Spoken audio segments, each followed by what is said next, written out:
क्या आपको पता है, हमारे भारत में एक ऐसी कंपनी भी है जो न सिर्फ गूगल और माइक्रोसॉफ्ट जैसे जॉइंट्स को टक्कर दे रही है, बल्कि बिना टीवी एड्स और बिना फंडिंग के अपने दम पर 150 से ज्यादा देशों में बिजनेस भी चला रही है। जी हाँ, हम बात कर रहे हैं जो कि और सबसे इंटरेस्टिंग बात पता है, इसके फाउंडर श्रीधर बंबू आज भी साउथ इंडिया के एक छोटे से गांव से इस बिलियन डॉलर कंपनी को ऑपरेट कर रहे हैं। तो चलिए आज की इस वीडियो में हम जानते हैं कि आखिर जोहो करता क्या है, कैसे एक छोटे से गांव से शुरू हुई यह कंपनी आज एक ग्लोबल लीडर बन चुकी है और कैसे जोहो वर्क प्लेस ने अपनी टेक्नोलॉजी से पूरे बिजनेस वर्ल्ड में क्रांति ला दी है। अगर आप कोई अपना बिजनेस चला रहे हैं तो फिर जो का नाम आपने मोस्ट प्रोबेबली सुना ही होगा, लेकिन जिन्हें अब तक नहीं पता उन्हें मैं बता दूं, जो एक इंडियन सॉफ्टवेयर कंपनी है जो दुनिया भर के बिजनेसेस के लिए 50 से भी ज्यादा टूल्स देती है, जैसे email system, CRM, accounting, project management और पूरा ऑफिस सूट, सब एक ही प्लेटफॉर्म पर। सिंपल लैंग्वेज में बोले तो अगर आपको अपनी टीम मैनेज करनी है, क्लाइंट्स के ईमेल्स हैंडल करने हैं, इनवॉइसेस भेजने हैं या फिर डाटा सिक्योर रखना है, हर काम के लिए जो के पास एक रेडी सेशन अवेलेबल है। अब वैसे तो हम आगे डिटेल में जानेंगे कि कैसे जोहो के टूल्स गूगल और माइक्रोसॉफ्ट जैसे जॉइंट्स से भी बेहतर साबित हो रहे हैं, लेकिन अगर हम यह जाने बिना ही आगे बढ़ गए कि इसके फाउंडर श्रीधर वेम्बू ने कैसे एक छोटे से गांव से अपनी जर्नी शुरू की थी, तो फिर यह कहानी अधूरी रह जाएगी, क्योंकि जोहो की ताकत सिर्फ उसके टूल्स में नहीं है, बल्कि उस सोच में है जिसने सिलिकॉन वैली छोड़कर इंडियन विलेजेस में इनोवेशन को जन्म दिया।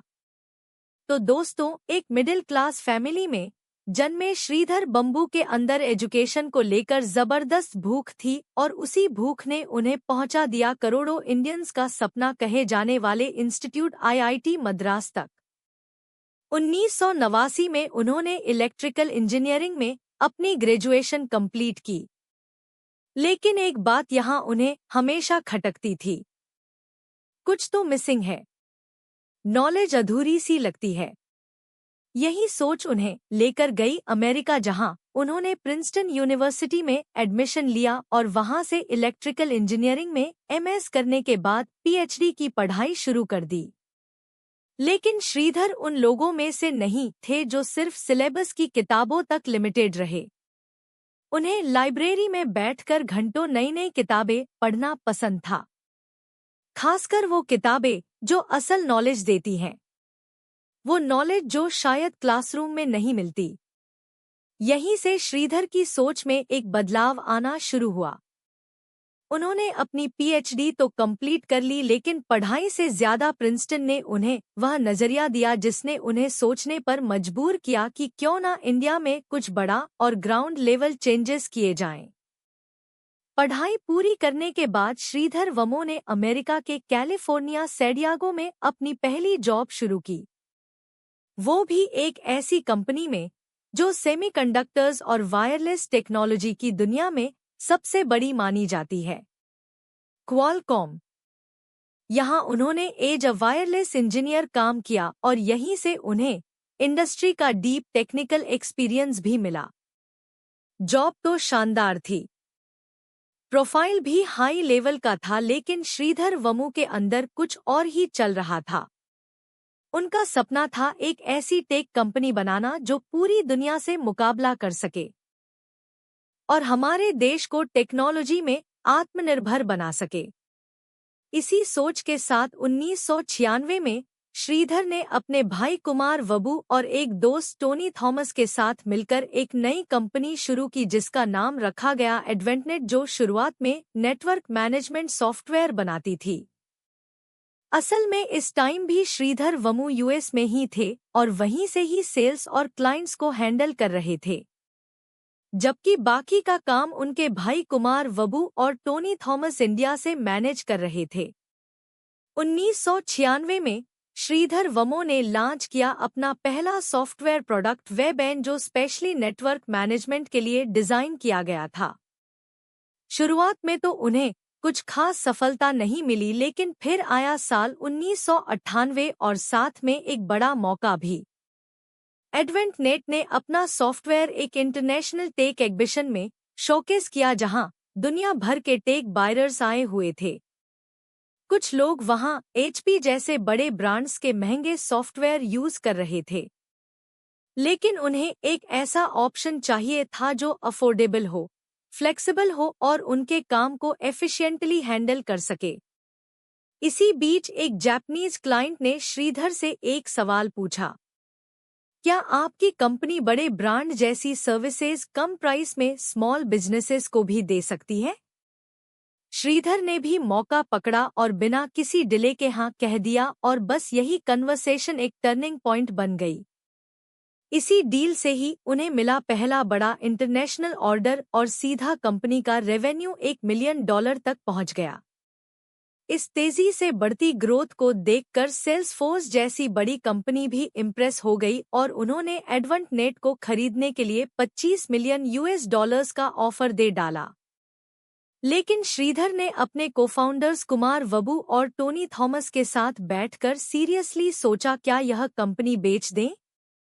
लेकिन सबका डिसीजन एकदम क्लियर था, यह सिर्फ एक कंपनी नहीं है, यह हमारा सपना है और सपने बेचे नहीं जाते। इस तरह श्रीधर ने 25 मिलियन का ऑफर ठुकरा दिया और फिर उनका यह डिसीजन अगले साल तक ही बिल्कुल सही साबित हुआ, क्योंकि 1999 में एडवेंटनेट का टर्नओवर $10 मिलियन तक पहुंच गया और एम्प्लॉइज की संख्या भी 115 को पार कर गई। लेकिन दोस्तों, हर बिजनेस जर्नी में एक टफ फर्स्ट तो आता ही है ना। एडवेंटनेट के लिए वह फेज आया 2001 के आसपास, जब .com बबल बर्स्ट हुआ। अमेरिका के बहुत सारे स्टार्टअप्स एक रात में बंद हो गए और उनके साथ ही एडवेंटनेट के भी क्लाइंट्स गायब होने लगे।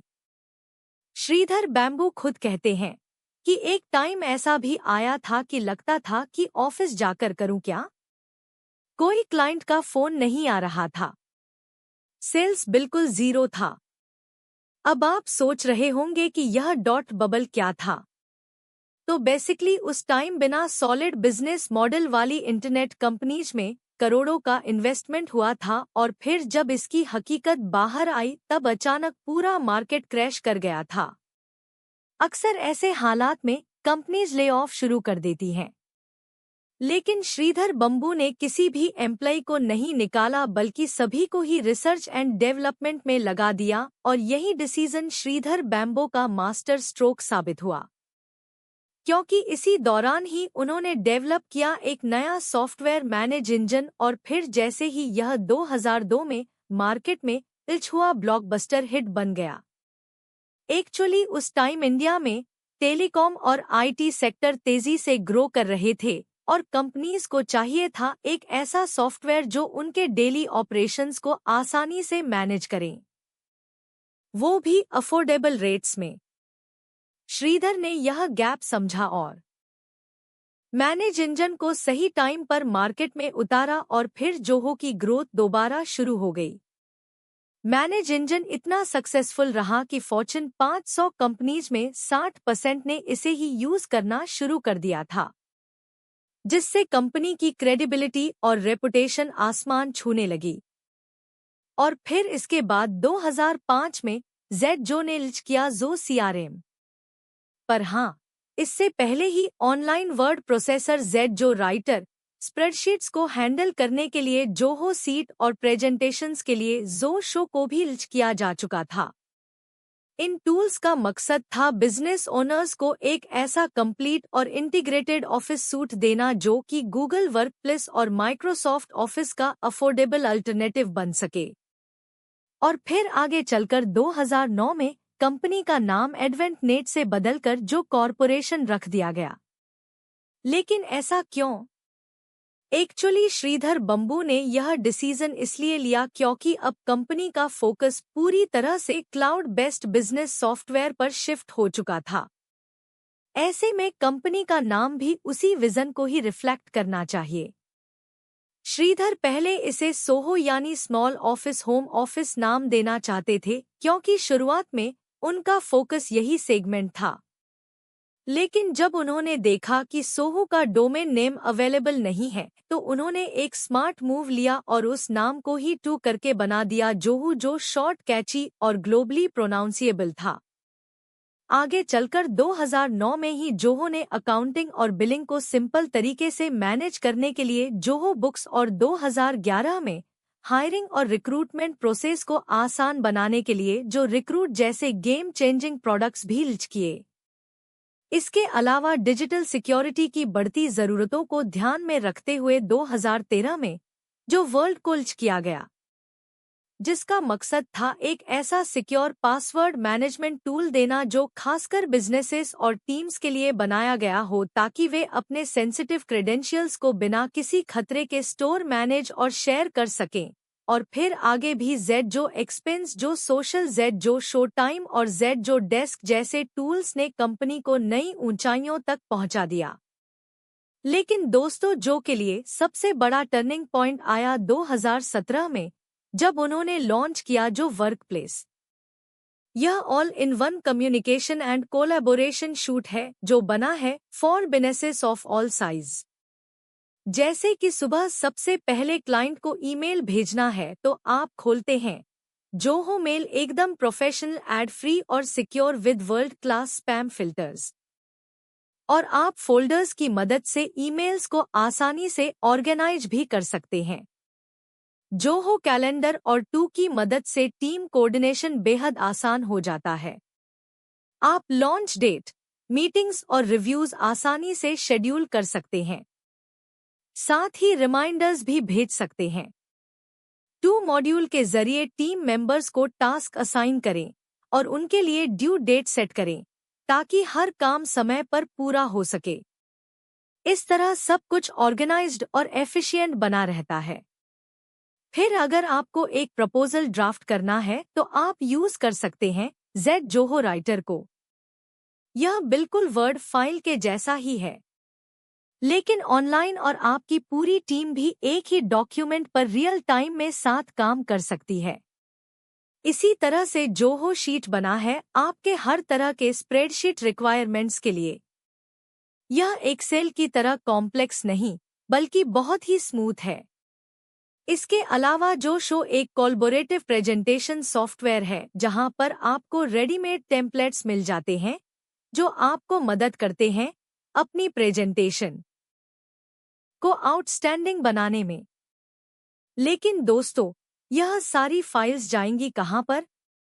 ऑब्वियसली जेड जो वर्क ड्राइव में, जो कि एक ऑनलाइन फाइल मैनेजमेंट सॉफ्टवेयर है। यह भी बिल्कुल गूगल ड्राइव की तरह है, लेकिन ज्यादा क्लीन और बिजनेस फ्रेंडली। अब इमेजिन करिए कि आपकी टीम अलग अलग सिटीज में बैठी है, तो फिर कोऑर्डिनेशन कैसे होगा? तो फिर जो वर्क प्लेस में, उसका भी सॉल्यूशन है जो क्लिक। यह एक ऐसा टीम चैट ऐप है जहां आप इंस्टेंट मैसेज भेज सकते हैं, वीडियो कॉल कर सकते हैं और चैनल्स बना सकते हैं, जैसे मार्केटिंग, सेल्स, एचआर, सब अलग अलग। और हाँ, कंपनी और अलग अलग ऐप्स के पासवर्ड्स को मैनेज करना मुश्किल लग रहा है तो फिर जोहो वर्ल्ड के बारे में तो मैंने आपको बताया। ओला, ज़ियाओमी, फिलिप्स और लेवीज जैसे जॉइंट्स भी जोहो के सॉल्यूशंस का यूज करते हैं। आज जेड जो की वैल्यूएशन 1 लाख करोड़ से भी ज्यादा हो चुकी है और फोर्ब्स के अकॉर्डिंग श्रीधर बैम्बू भारत के 59वें सबसे अमीर व्यक्ति हैं, जिनकी नेटवर्थ $5.5 बिलियन है। श्रीधर बम्बू का अगला मिशन भी पूरी दुनिया के लिए तैयार है, क्योंकि जोहो इस डेकेड्स के एंड तक हर देश में ही अपने डाटा सेंटर्स खोलने की प्लानिंग कर रहा है। ग्लोबल एक्सपेंशन के लिए जोहो ने पहले ही मिडिल ईस्ट, ब्राजील, जापान और मेक्सिको जैसे नए मार्केट में प्रवेश कर लिया है और वहां इसका प्रेजेंस लगातार बढ़ रहा है। लेकिन सबसे एक्साइटिंग बात यह है कि जोहो